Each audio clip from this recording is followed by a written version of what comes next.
Are you an angel? It sounds crazy, but this is biblical, and there's at least three main ways this can happen. Number one, the guardian angel / time traveler of Peter.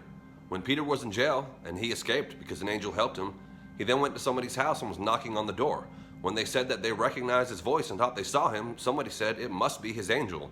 If you look into this, there was a common belief that they thought it must be his angel because it looked like him, and that was why. A belief that angels looking like the person. Is this a future version of the person time traveling their spirit somehow back to them, to this realm, to this particular time point? More on that at the end. Number two, in the book of Revelation, something really interesting about the angels that John tries to worship. Tries to worship angels multiple times, and they have to tell him not to.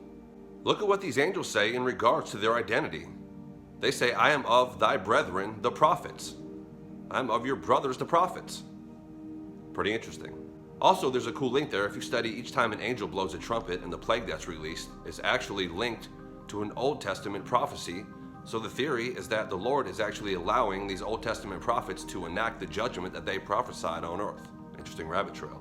Remember, heaven is outside of time.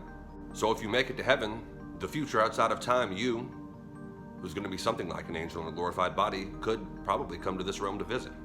Kind of a sci-fi thought that's interesting. The third way is to be a starseed, and I don't mean the way the people on TikTok use it, I mean an actual starseed, like John the Baptist, where it was obvious that there was some sort of divine component to that birth. That was not a natural birth, that was a starseed. Even Jesus said John the Baptist is the greatest amongst men. Angel, Malakim, the messenger class. There are messengers here on earth in human bodies, like John the Baptist. Also the whole stereotypical thought about people becoming an angel, gaining wings, and then getting a harp. Although kind of a stereotype, it kind of closely ties into getting a glorified body, a new robe, new positions, even a new name, and a new stone. The Lord likes stones, by the way, if you haven't noticed, it's a major pattern. Angels ruling and reigning, and we'll have new positions, ruling and reigning. Paul said it's not yet known what we will be revealed to be, and it's like seeing through a glass dimly. And Peter said that the creation is waiting for the sons of God, angels, to be revealed. This transformation of who and what we will be is a mystery of sorts. But this metamorphosis or glorified body will be like the angels, and we will even judge and rule over angels, the word says, to an extent. Closing with the outside of time, time travel, angel from heaven mystery that I mentioned earlier. If your mind hasn't put it together yet, John sees himself in the future, in this outside of time realm. John sees the 24 elders that surround God's throne.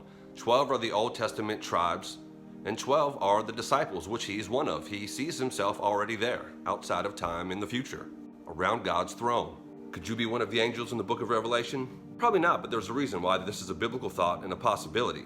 Seeing yourself outside of time like John did, or maybe even your future angel being able to come back and help in some sort of way. Either way, we're going to be doing a future deep dive into angel classes. You thought my last cherubim video was deep. Wait till you see this one. In the meantime, be an angel in this world. Earth angel.